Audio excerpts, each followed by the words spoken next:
All right, ladies and gentlemen, it's time for our next speaker. Are you ready? Did you have a good lunch? Did you have a good experience down in Daly Plaza? Are you enjoying the conference? You want to hear this man speak? You want me to shut up? Yes, you do. All right, ladies and gentlemen, our next speaker is a giant in the JF Conference assassination community. He's a giant literally and figuratively. 6'6". Tonight, Vince Palamara is going to be speaking on the Secret Service and JFK. Vince is the world authority on the Secret Service, has spoken to both medical personnel on duty in Dallas that day, as well as retired agents.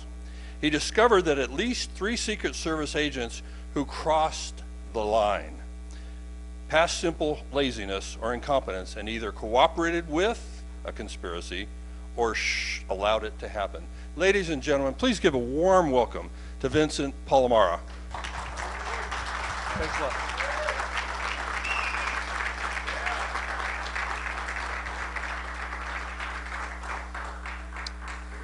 Thank you very much for the enthusiastic intro, and thanks everyone for being here. Yeah, basically that's what it is. I said, what's your theory? Here's my fact. President Kennedy should have survived Dallas. It's as simple as that. And I have a lot of material, so we'll skip all the, get right to it. Okay. Now, the first thing is not technically a security issue, but it is a photo coverage, eyewitness issue, and the lack thereof in Dealey Plaza. Press photo coverage involving professional eye and ear witnesses was still in motion photography. Normally, a flatbed truck was in front of the presidential limousine. Here we are, Honolulu, Hawaii, June of '63. 2 flatbed trucks, notice the arrows, for the presidential limousine. You wouldn't have had to rely on amateurs like Abraham Zapruder, Orville Nix, everybody else. And obviously, professional eye and ear witnesses, there you go. So that's just Hawaii. Here we are in Berlin. Again, you have agents on the rear of the limousine. We'll get to that issue in a moment. But there it is, flatbed truck. And we'll get to the $64 million question why they weren't there in Dallas. Here is a live television feed in Rome, Italy in early July of '63. Yep, that gentleman right there is filming. And in front of him is the press photographers, still in motion photographers, filming the motorcade. There's also agents on the back of the limousine there as well, Gerald Blaine and David Grant. Here is one of my, I could have been up here all day. I figured I gotta weed this down as far as documents go. This is from Mexico, photographers poll, talking about how they'll be in front of the limousine. This was standard before Dallas. This was standard since the FDR days, FDR, Truman, Eisenhower, and Kennedy, before 1963, before November 22nd to be exact. They were there all the time. Okay. And here again, not only just the press photographers in front of the limousine, you had the press van very close by, press bus, very close behind. And besides, we'll get to this issue in a moment about the agents being on the rear of the car. There's Gerald Blaine of the Kennedy detail fame there. And there you go. And it makes you think, wow, if they would have been there in Dallas. But hold that thought for a moment. And again, I could have been up here. Very similar looking documents of many trips, especially in DC. This is the show, the pull trucks, which are the 2 flatbed trucks. Number 1's the presidential limousine. There's the wire service cars. These were all from the JFK library. And I can't stress enough, as I do with my President Kennedy in life photographs, a lot of these documents and photographs have only become available in the last 5 to 10 years. Really, actually last 7 and on. They weren't available for many, many years. So definitely something to ponder as far as, thank God for the internet and the digital age. A lot of stuff's come out. Here we are, 4 days before Dallas, Tampa. It's Chuck Zboril and Don Lawton walking with a limousine. And you might say, hey, who took this photograph, Vince? Well, that was the White House photographer, Cecil Stoughton. Either him or Robert Knudsen were always in the fob car. And they were there up to, hey, the day before San Antonio. And hey, what's his view from? Oh, it's only from a police helicopter. Was filming the motorcade. Nothing to see here. See? But press coverage the day before, they were filming the motorcade from a police helicopter. This is San Antonio, Texas, and again, it's the day before the assassination. There is Cecil Stoughton taking his photograph. There's even a close-up view there. Yet in Dallas, in the interest of time, I'm not going to read this whole thing, Tom Dillard was forceful about this on C-SPAN in 1993, saying we lost our position at the airport. It was canceled at the last minute. Flatbed trucks. He was very forceful about this on C-SPAN. This is his sworn Warren Commission testimony that normally a flatbed truck precedes the motorcade, and they weren't there. And it was a Secret Service that canceled the flatbed truck. So there you go. What need amateurs like Abraham Zapruder and everybody else? And this is an interesting news article just saying President Kennedy's administration, it was argued by some of the television cameras, could not get a good view of the president in the parade. It was also noted the Secret Service men were not pleased around the president as closely as they have been on other occasions. This is a very important issue here. Secret Service agents often walked, jogged, or ran with the limousine, or actually rode on the rear of President Kennedy's limousine. And here's the surprising, the bubble top was used in a third of all of JFK's motorcades, often in good weather. It wasn't just rain. Here's Roy Kellerman, Dallas fame, and Bob Lilly. Okay, I spoke to Robert Lilly. He told me that, President Kennedy never interfered with our actions at all. Whatever he wants, the way it will be. He told us on election night, and he was with him from election night 1960 until October of 1963 when he got transferred. Riding on the back of the limousine, they reached speeds of 50 miles an hour. This is in Puerto Rico. No rain, beautiful, very hot conditions. They were going up to upwards of 50 miles an hour with the bubble top on. Here we are, early July '63, again in Rome. David Grant on near JFK. David Grant was Clint Hill's brother-in-law. And Gerald Blaine of the Kennedy Detail book fame. And in the back of the car, beautiful motorcycle formation. Again, the back of your mind should always be, wow, imagine if this was in Dallas. And why it wasn't in Dallas, we'll get to that in a moment. This is another segment of the different vehicle of the Italy trip. There they are again. What's unstated in these photographs is obviously the press photographers are filming it. It's right in front of the motorcade too. Not amateurs, in this case it's life. Here we are in Bogota, Colombia. Roy Kellerman and Bob Lilly again on the back of the car. There's a full bubble top, closed follow-up car, good motorcycle formation, guards on either side, armed forces guards. Going at a pretty fast clip too. Here's the late when Lawson just passed away in front of the limousine. There's Art Godfrey, JFK, walking with the limousine. There's Agent Bill Duncan. These are different trips. This is South Dakota, walking with the limousine, Kennedy. Here's 4 days before Dallas. Chuck Zaboral and Don Lawton working on the back of the limousine. Don Lawton told me, and you'll hear the clip in a moment, he said, we always had regrets, remorse. Who knows, if they only would have left guys in the back of the car. You can hindsight yourself to death. The they is the Secret Service, nobody else. Not boogeymen, not the FBI, it's the Secret Service. Here we are in Germany, 2 agents on the rear of the car. Another segment of the Germany trip, 2 agents on the rear of the car. This is Hawaii, agents running with the car, like in a diamond formation. A lot of them Ron Pontius and some other agents. Here's New Orleans, again, agents walking with the car, jogging with the car. Here we are in Los Angeles, 1963. Agent Bob Lilly again, probably a well-meaning woman, well-wisher, but still brushed her away for Kennedy's protection. Here we are in North Carolina, agents surround a limousine. And here again, here's the bubble top. Can't stress this enough. President Kennedy used the bubble top in approximately 1/3 of all his motorcades. And it wasn't in bad weather, it was good weather trips. He's smiling, all this stuff about, he didn't like the bubble top, all mythology, all Jim Bishop, William Manchester, pardon the word crap, after the fact, blaming Kennedy for everything. You know, he was assassinated, his character was assassinated, and hey, let's blame him for the assassination too. Stupid. Here's the bubble top again, bright sunshiny day. Here's the bubble top and agents running the limousine. This is North Dakota this time. Hey, here's our buddy again, Roy Kellerman. This is the partial bubble top, and this is an option that was not explored in Dallas. Imagine if they would have had the rear piece on and left that middle piece open so Kennedy could intermittently stand and wave and whatnot. That's an option that could have been explored. In the interest of time, I'll just let you know that Secret Service agent Sam Kinney was the driver of the follow-up car. I spoke to him 3 times. He was adamant to me that he, Sam, was solely responsible for the bubble top's removal. He said Kennedy had nothing to do with it. I said, what about Kenny O'Donnell? He's blamed like us. Kenny O'Donnell, nothing to do with it. I am the sole responsibility of that, and I've had to live with that at that time. He said for 30 years. I spoke to him in the early 90s 3 times. And yeah, so there you go. And here we are in Philadelphia, the partial bubble top again, rearward piece, front piece. There's Kennedy. Yeah, you could stand up and wave every once in a while. They're also good at a good clip too.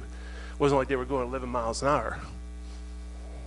Here's the full bubble top again. You see the military aid in between the driver and the agent in charge. This was sent to me by a nice lady on Facebook. That's her dad guarding the bubble top limousine used in Duluth in September of 1963. This is a nighttime motorcade in West Virginia, September of 63, just a couple days later, West Virginia, and here's JFK in a bubble top, smiling. I thought he didn't like that bubble top. Didn't mind it, no rain, no nothing. Is it Chicago? Oh, there's the bubble top again. Mayor Daley, hey, here's JFK smiling. I thought he didn't like the bubble top.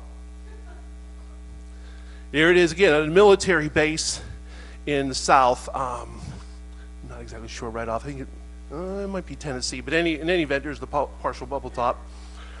There's the Washington, D.C. bubble top. 1 month before the assassination, there's the partial bubble top, front and rear piece. The windows rolled up slightly. Imagine if that would have been there in Dallas. Again, it's the Secret Service who's in control of all this. It's not the FBI. It's not boogeymen. It's not the mafia. The Secret Service is in control of all this.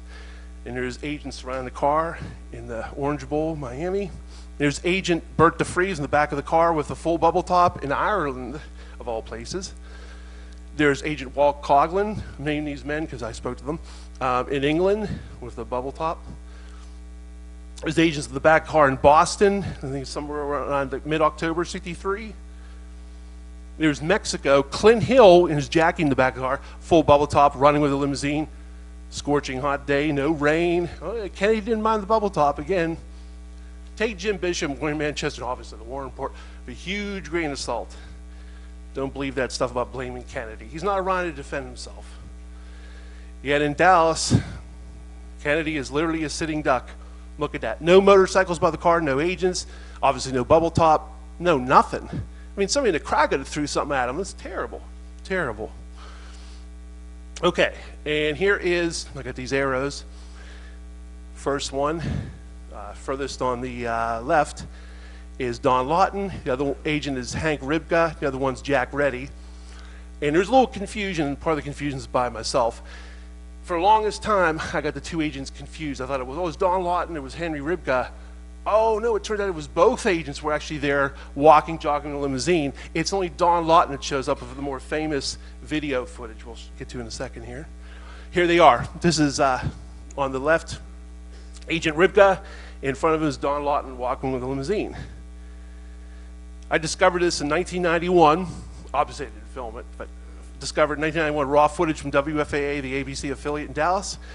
It was just raw footage, and also I'm watching the motorcade. I'm like, what's going on? Why is he waving his hand 3 times, and the other agent's like pulling him away, it looked like.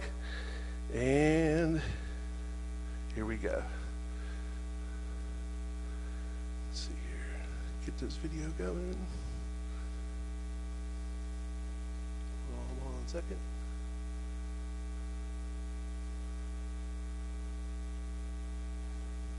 Be with you in a second. Just turn that on. Number 3, in response to political staff, agents who usually surround the limousine were pulled away so people could see the president better. One reacted by throwing up his hands in disgust.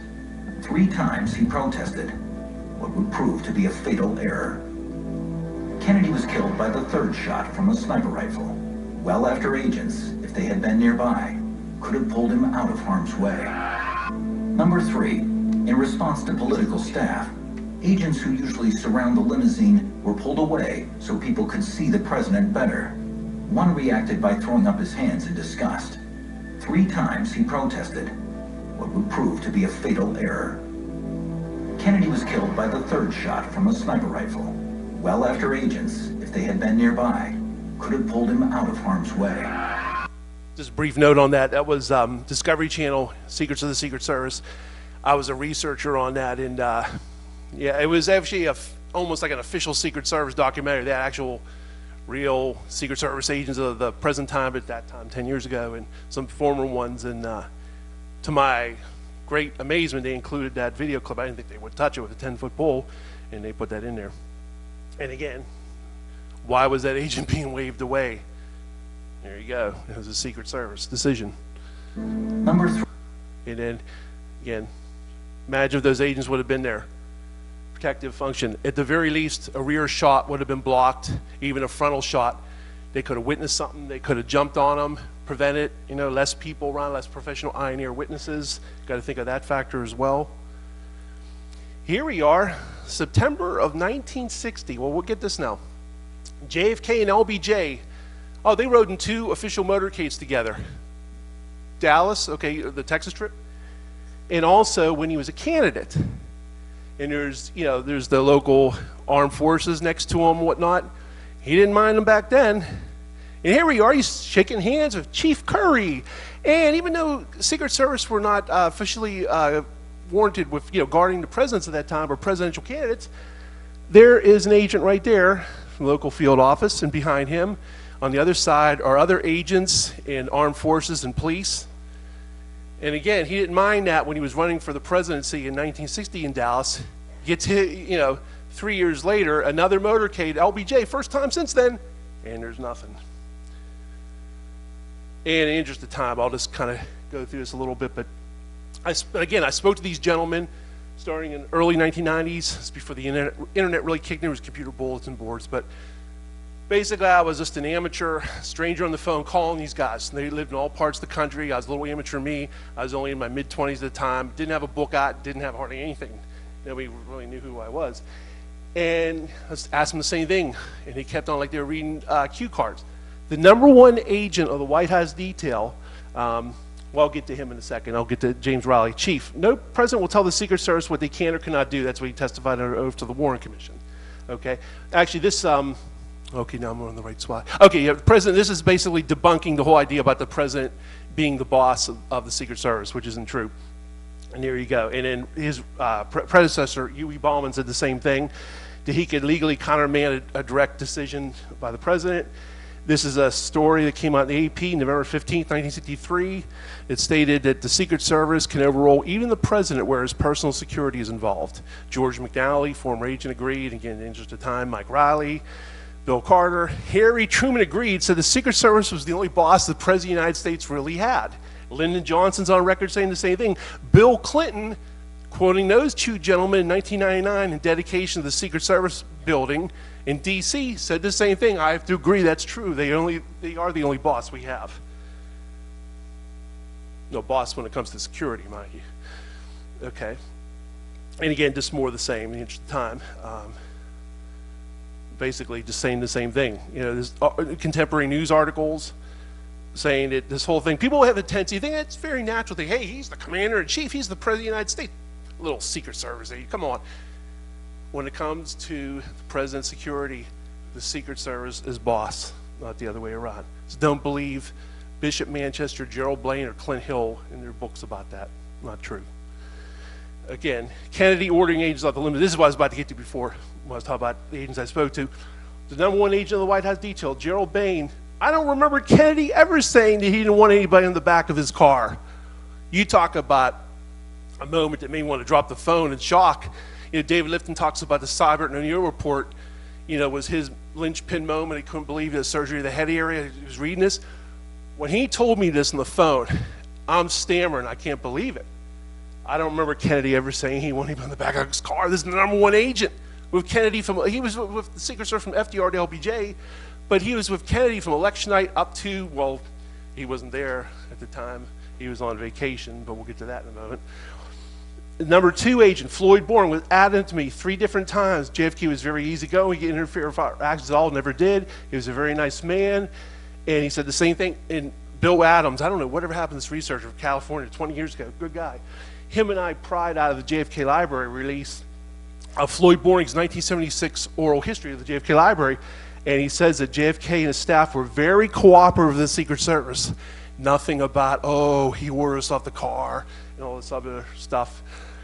The advance agent for Dallas wrote to me in a letter from 2004, I don't know of any standing orders for the agent to stay off the back of the car.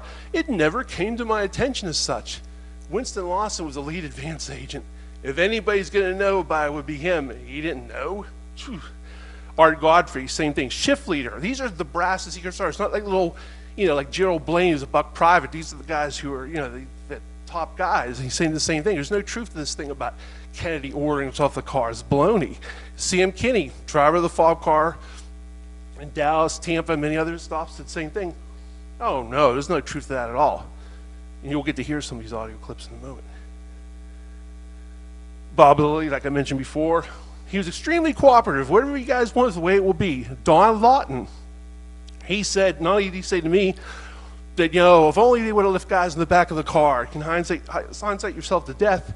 He also, in 2013, it came out in an article, a woman friend of his that was in the Army said that, he always regretted not being in the back of the car. I should have been there. I should have been there.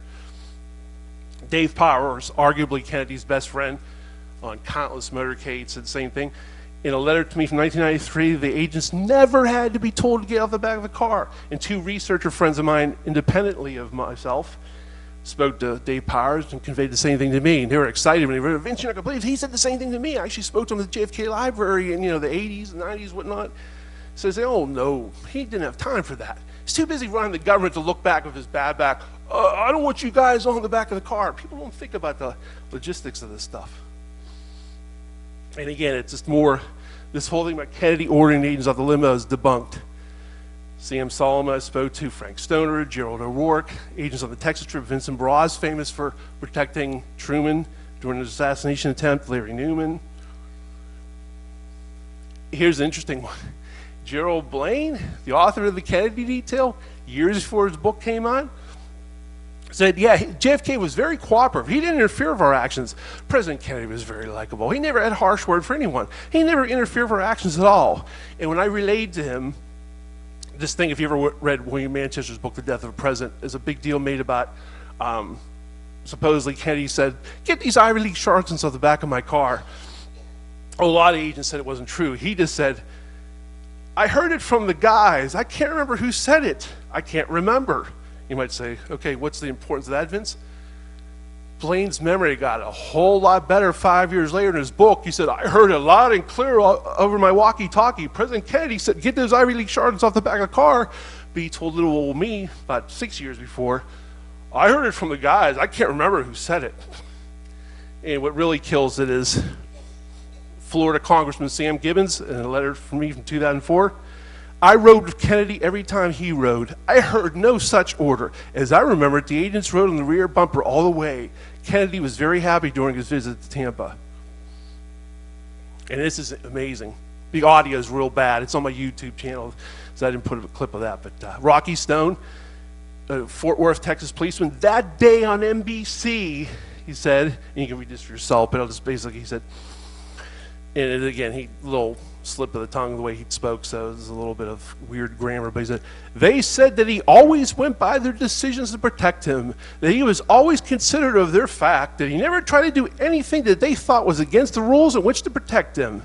And again, they had nothing but praise for President Kennedy, his manner in which he felt about the Secret Service men. They said he was by far the most considerate of them and their feelings than any other president. But if you read Bishop Manchester, the Warren Report, Blaine's book, and even Clint Hill's book, you come away with, wow, shame Kennedy died, but man, it's not like he had it coming to him. He didn't want these agents by the car. He didn't want the bubble top. He didn't want the motorcycles by the car. It's all nonsense. And here is 2010. I guess he was thinking about posterity. And yeah. Well, he can tell you what he wants done, and he can tell you certain things, but that doesn't mean you have to do it. And what we used to do was always agree with the president, then we do what we felt was best anyway. Well, he can tell you what he wants done, and he can tell you certain things, but that doesn't mean you have to do it. And what we used to do was always agree with the president, then we do what we felt was best anyway. So again, he's basically been there. Yeah, we'd always agree with the president. We'd do what we felt was best anyway.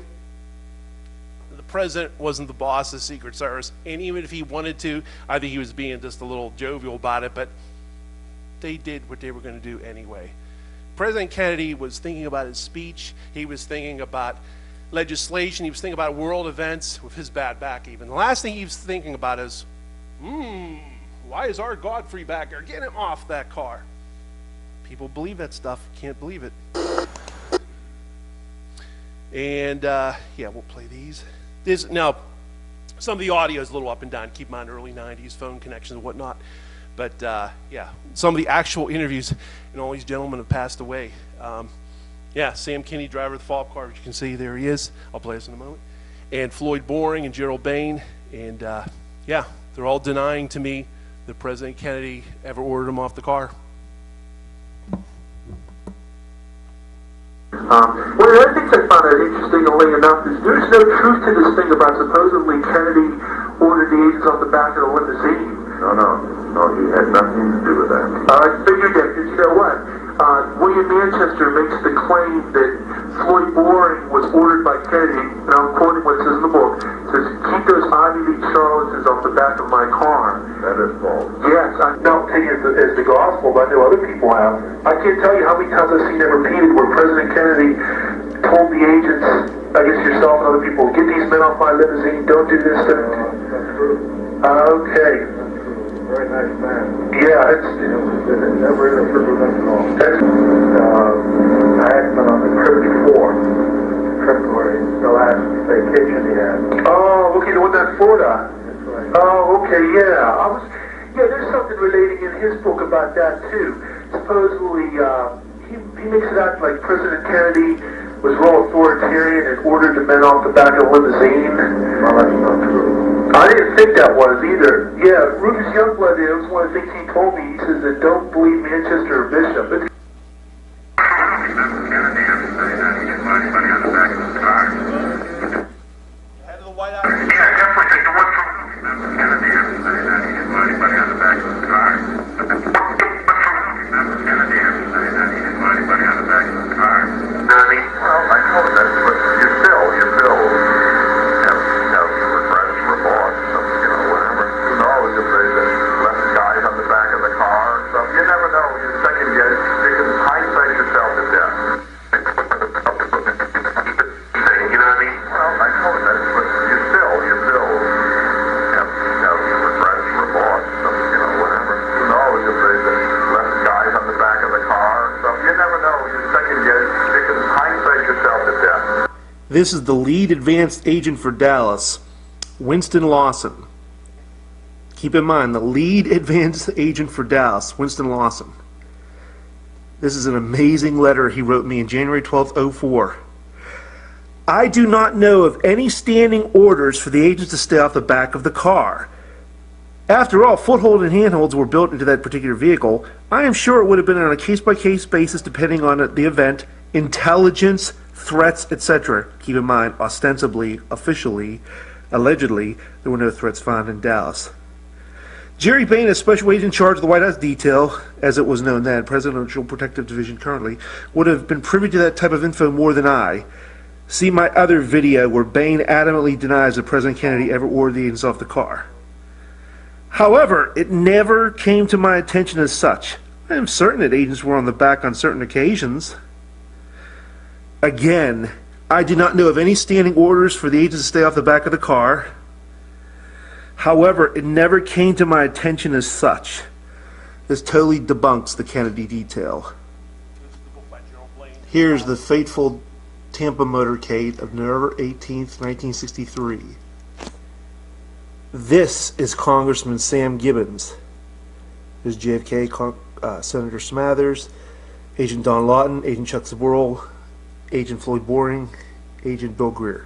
Let's focus on Congressman Gibbons. What did Congressman Gibbons have to say about the whole notion of JFK allegedly ordering the agents off the car in Tampa? Here's what he told me in this letter dated January 15th, 04, years before the Kennedy detail saw the light of day. I rode with Kennedy every time he rode. I heard no such order. As I remember it, the agents rode on the rear bumper all the way. Kennedy was very happy during his visit to Tampa. Sam Gibbons. This is an amazing letter from Dave Powers, arguably JFK's best friend for years and the former curator of the JFK Library. September 10th, 1993. Okay.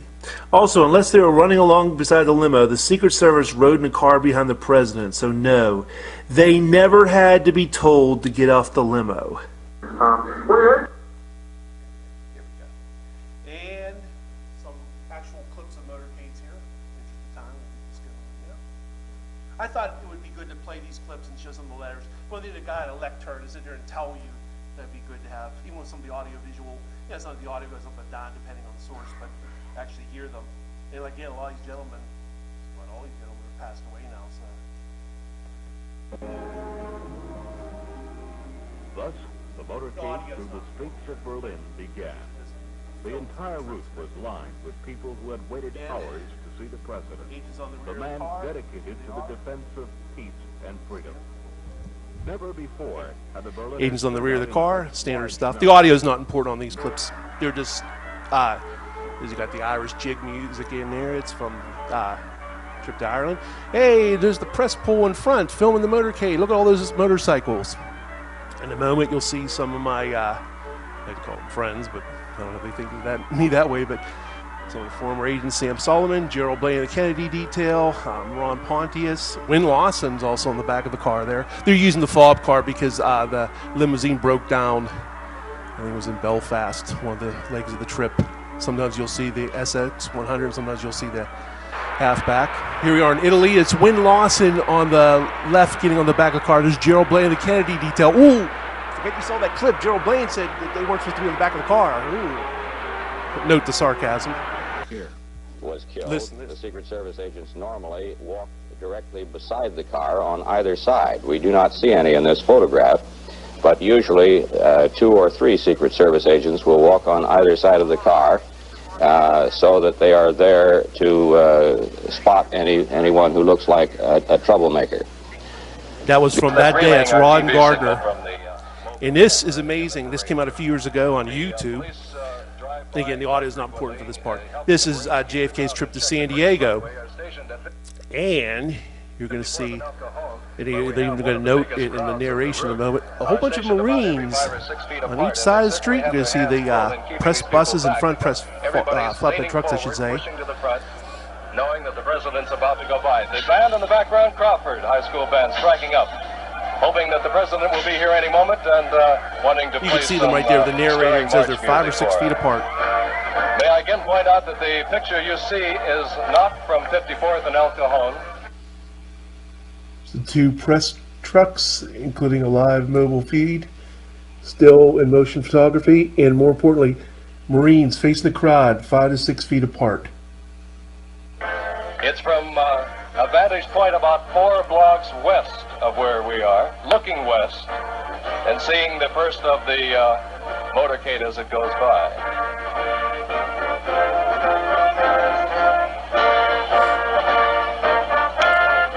And that's part of the crowd lining the streets, lots of children, the Marines with their hands full.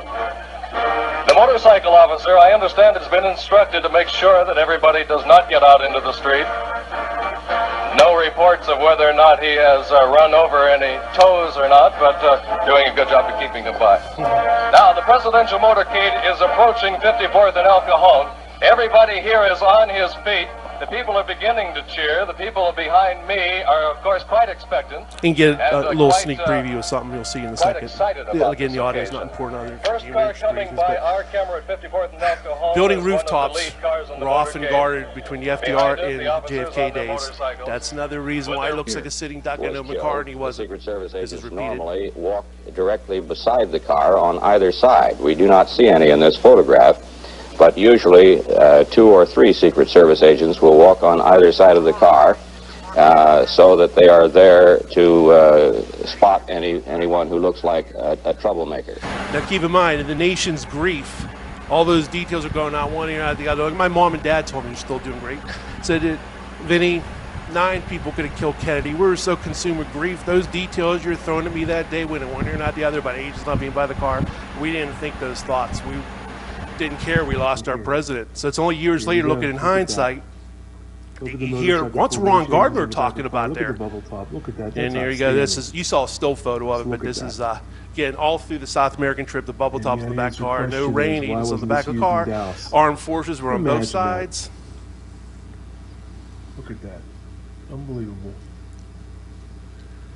So my narration, I guess you can tell these are YouTube videos of mine put together. But and you see the excellent motorcycle formation. Press was in front of the car and by the car. Press photographers. And here we go. Look at that. Even if people out there think that there was one shooter from the rear, imagine if they would have been on the back of the car and these security measures. Kennedy lives. It's just another assassination attempt like Reagan and Ford and Truman. Notice the excellent security for President Kennedy. Agents on the back of the car, bubble top, great motorcycle formation, military and police lining street facing the crowd. Is basically Puerto Rico, Bogota, Colombia, Caracas, yeah, Costa Rica later on. Okay, that's basically it for those clips. And then, yeah, we got this all there. And then, oh, this is interesting. I'm always on their mind. That's a Willie Nelson song. I'm always on Clint Hill and Gerald Blaine's mind. We'll see this in a second here. Get this going. Here we go. This is a man named Vince Palamara. Do you know him? I'm familiar with him. I don't know him. He says that, I guess, we'll talk about this, that he sent you a 22-page letter. I recall receiving a letter which... And this man's name is Vince Palamara. He is a citizen who has taken it on his own to become an expert. He's from Pennsylvania, and I don't know him. I've never talked to him. I've just seen it on the web. And he is, I believe he's a graduate of Duquesne University. So let's watch this and I'll get your reaction to it. There never would have been a book if I didn't send a 22-page letter, okay, to Clint Hill that pissed him off so much that his very good friend Jerry Blaine came out with this book as a counter. It's very obvious it's a thinly veiled attempt to rewrite history and to blame President Kennedy without trying to blame him for his own assassination. The fellow we talked about in the last interview, Vince Palamara, you've seen his letter? No, he's been critical of... Well, I'll accept his endorsement. Are you worried that he's being... Well, maybe he has some secret agenda, I don't know. Secret agenda, huh? This is a man... Like I said, a little old amateur me out in the wilderness, but here's Gerald Blaine and Clint Hill with their buddy Brian Lamb, the CEO, and they got to bring up little old amateur me. I didn't know. It's, if you watch the videos and the whole, it's out of context. I talk about Jackie in Pakistan and blah, blah, blah, and John Jr. and this gentleman, Vince Palamara. And then it comes up again. Second time, my wife and I, Amanda, were watching 2012. They won't mention me again. Come on. And there's these beautiful stories about Mrs. Kennedy and me, which actually is a really nice book other than a few pages about the assassination out of nowhere. This gentleman, Vince Palamara, do you remember him from the last time we spoke? This is before my first book was out. And I didn't even have a book published yet. I was just the amateur out in the woods, you know? And I was like, phew. And thou protestest too much? Why were they doing that? And here's the thing. This is the big discovery. If I'd say one of my big discoveries is building rooftops were normally guarded. FDR, Truman, Ike, and JFK eras. This is when, you have to search newspaper archives for it. This is Pittsburgh, 1944. 10,000 policemen were stationed along the motorcade's route. Rooftops were ordered to spectators. Okay, and you can read the rest there, the old Roosevelt smile. You might say, oh, okay, I always like to throw a little devil's advocate. Hey, I was doing World War II. Okay, yeah, whatever. Well, here's Truman. Uh-oh, World War II's over. And they're still scattered throughout the crowds. Police guard every street. And then, more importantly, building rooftops again. Here he is. You have to pay money through newspaper.com, I think it's called. You get these, but there you go. 1959, Eisenhower. You know, look at this. Even the manhole covers were battened down, and the suspicious strangers were not barred from buildings and rooftops. You might say, okay, that's good. What about JFK? Here you go. This is from a book from 1962, long out of print, called What Does a Secret Service Agent Do? Like I said, long out of print. 1962, the year before Kennedy's assassinated. And this will be blown up in a second. But the thing is, This book would not have been written without the cooperation of Chief Raleigh, who's pictured, and Chief Inspector Michael Torina, who I also corresponded with. Chief Inspector Michael Torina wrote the Secret Service manual. So if anybody in the world would know about proper procedures, he would. And again, this is an over-the-counter book, albeit it's been out of print since like the early 70s. And who cared about these things other than me back then, but that's another story. If the president is to appear in a parade, agents and policemen are assigned posts atop buildings and on the street along the parade route. Just digest that for a moment. Wow, that says it all.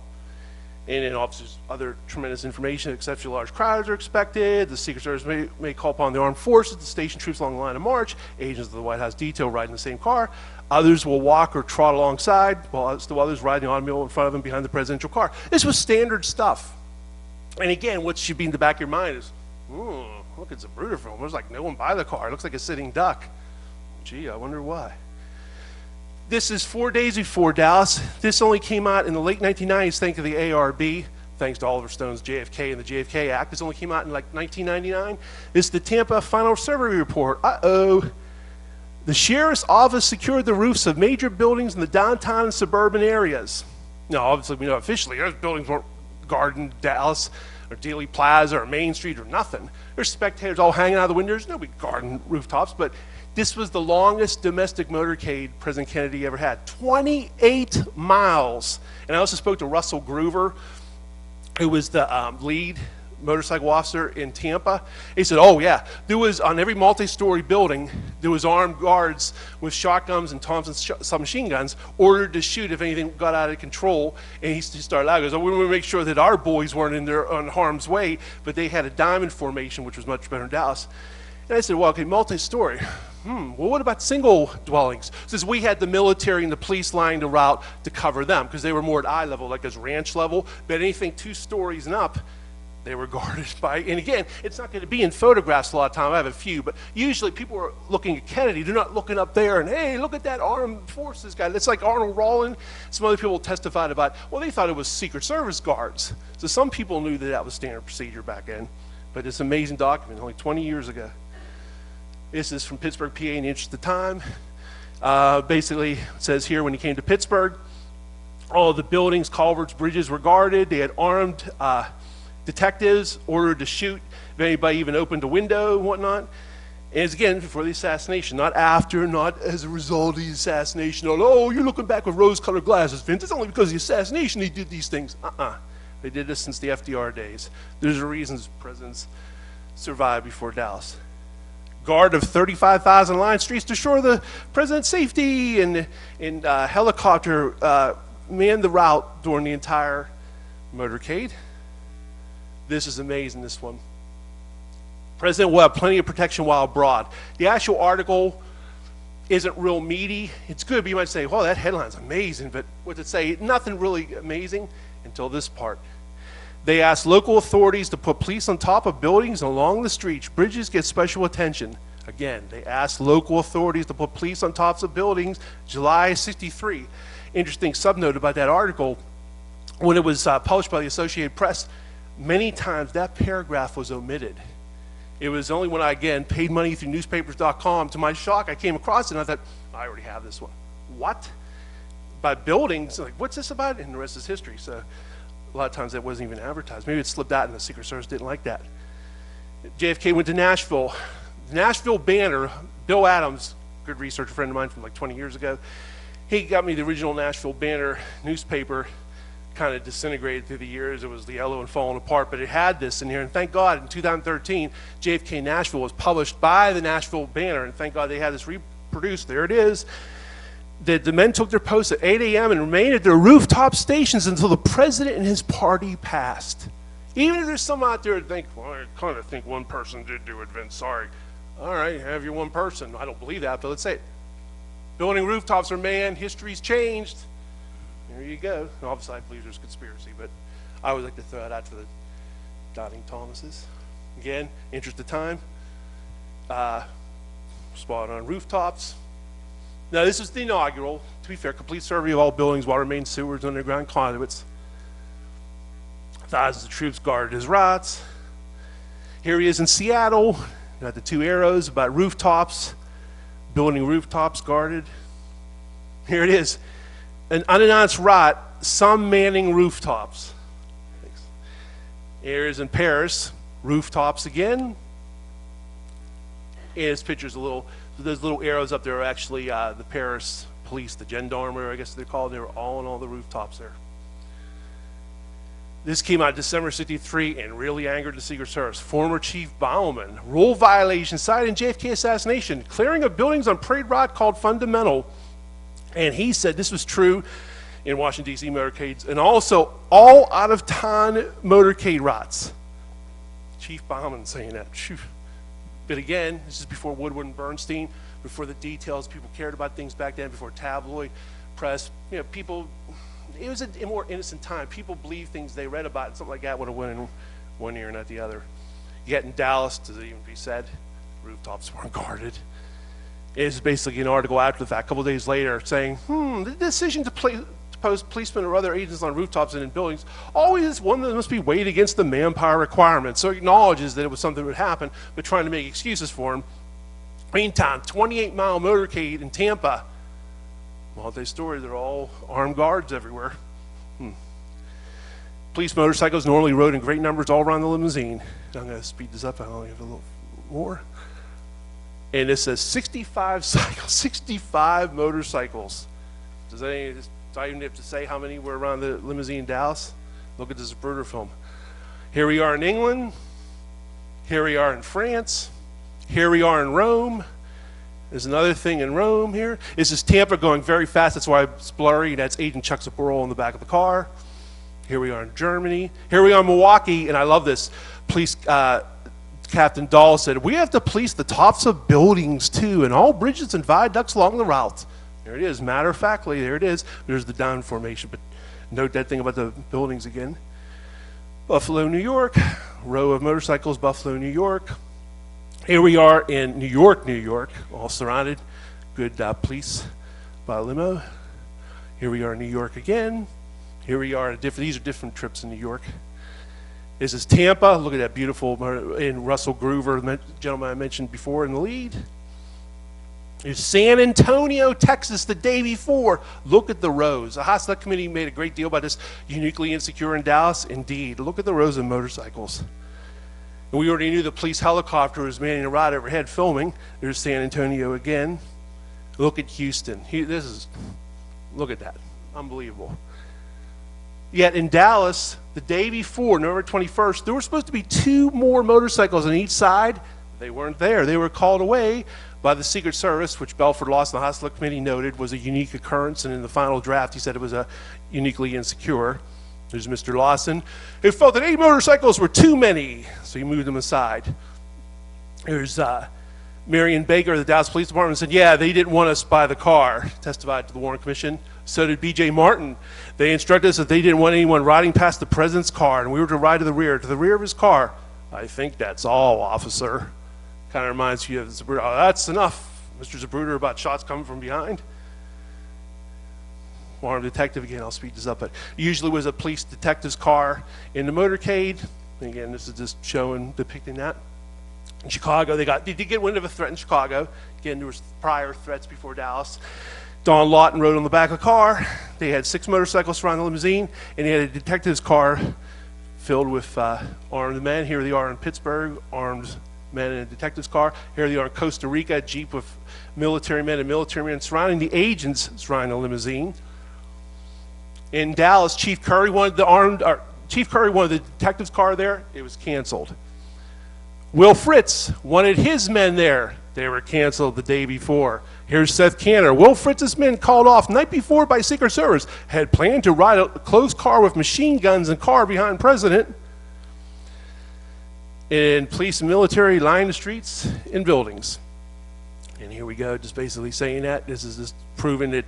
And again, this is in Pueblo, Colorado, not foreign trips, domestic trips. There's all the arrows of the National Guardsmen on top of the roof as well, guarding president. That's how presidents lived in open cars before. Speed, good intelligence, military men lined the street, police lined the street facing the crowd, many undercover detectives in the crowds, agents on or near the rear of the car, partial bubble sometimes. It's not just luck rubbing a rabbit's foot. There's a reason why presidents live. And you can't think of today with terrorism and looking at even these pictures, oh, he's a sitting duck. You got to think of the 40s, 50s, and 60s. You got to think of a time when it was a single, rifle shot. It was a pistol. It was before terrorism. So you got to put yourself in the context of the time.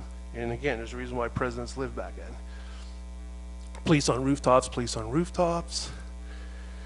See if there's anything else. Like the Marines, you saw the videos, the Marines. This is 4 days before Dallas. There's the military police lining the streets. The ranch-style one-story building.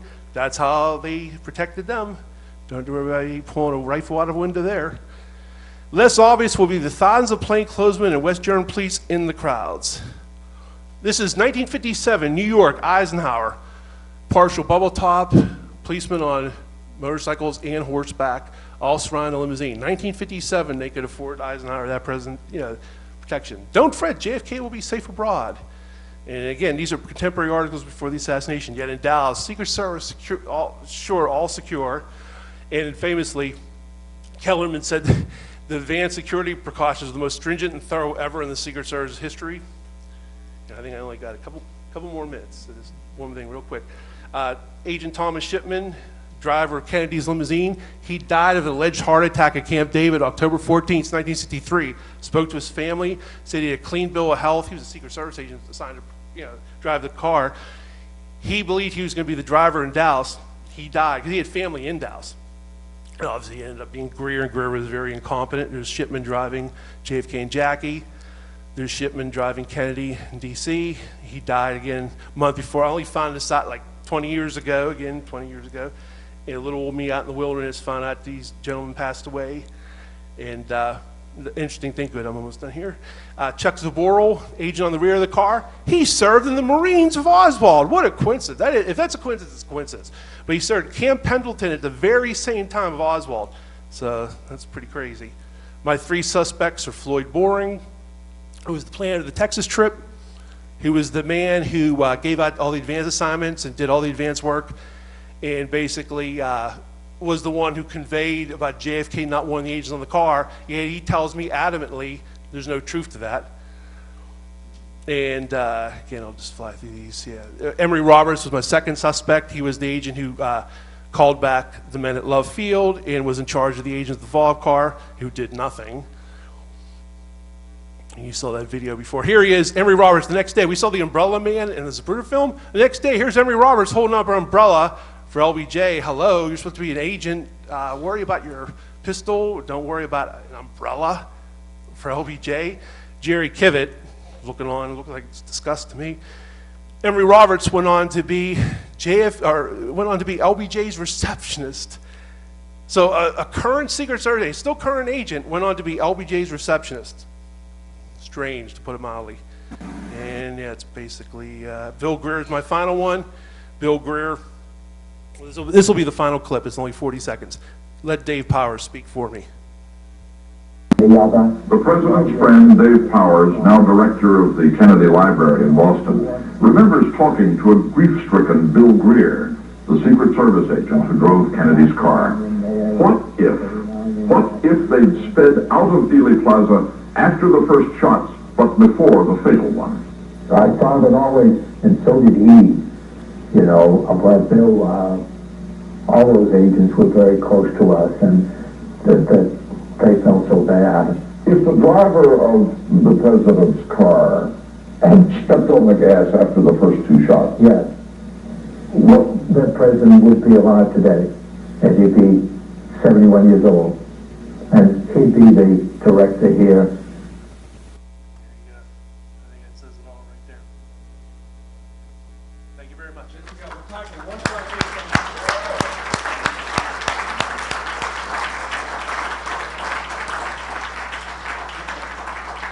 Hi, Vince. I haven't heard the name Bill Adams for years. I dealt with him, too. I got just a couple of quick things to go through here because I think they're important. First of all, I'm acknowledged briefly in the Survivor's Guilt book. That book, everyone should buy that book. It is a fantastic book, absolutely fantastic. I recruited him for the Men Who Killed Kennedy series, and I'm very proud of that. And he should have had more time in that series. I had no anything, but I agree with that. You mentioned Jim Bishop. and I've dealt with Jim Bishop people, okay? Jim Bishop was a Del Charo regular. He was there. He was an unbelievable supporter of Clint Murchison. In all of I have his newspaper articles in the 50s and the 60s, always supporting the 27.5% oil depletion allowance, always supporting oil, always supporting the mob, always supporting Hoover and the FBI, always supporting Rowley. Rowley contributed to that book and big time, and he praises Rowley constantly. Rowley's the first man to shake LBJ's hand when he gets off Air Force One. When Manchester kept hammering LBJ to let me interview you for my book, he kept putting him off and putting him off and putting him off. He finally said, okay, come on over, I'll interview. He went over, and instead of LBJ, there was a guy sitting there. You ask me questions, and I'll answer the way LBJ would. And there was a squawk box. I'm almost done. There was a squawk box. It's obviously Johnson on the squawk box. And every time the guy who was answering said something that Johnson didn't like, the little red light would go on, and the guy had to run in the back and get the right answer and come back and amend it. That man was Jack Valenti, okay? Jack Valenti, all right? It's Valenti who is the man who invited Kennedy to the Albert Thomas dinner the night before. That's how they got him there. Not all that other stuff, just like you point out, all the other lies and myths, okay? Then when then Bishop says, I'm gonna write a book on the assassination, he goes to LBJ, no problem. LBJ and Lady Bird cooperate with Bishop completely. And finally, I met Dave Powers. I talked about him yesterday. He absolutely believed in a Graciano right shooter, and I showed him a gunman on the other no, and his eyes nearly came out of his head. I think that covers everything. Thank you.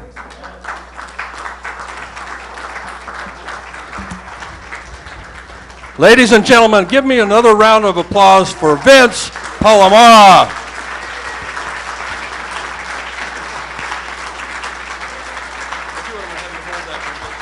Thanks a lot. Appreciate it. Thanks. And have him assist me here. We have a little something special here for Vince.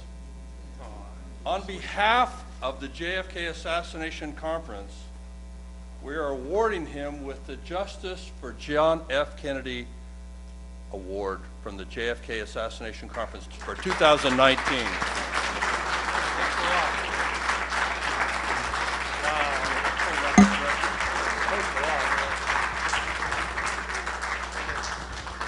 I want to say a little bit about Vince. Before he came in the room, I asked him about how he got involved with this, and he said that Penn Jones Jr. had advised him to pick a topic and research the hell out of it. I think he took Penn Jones' admonishment quite well. When I think about Secret Service, there's nothing else that comes to my mind other than Vince Palamara. He is the source authority, is he not? Now, correct me if I'm wrong. I read on the internet, and you know how reliable that can be, that you started this in 1988. Yeah. Were you in the 3rd grade or what? I began my interest in the assassination in 1978. I was 12, so I was 22. I was 22. Wow. My mom and dad still doing great. Huge Kennedy fan.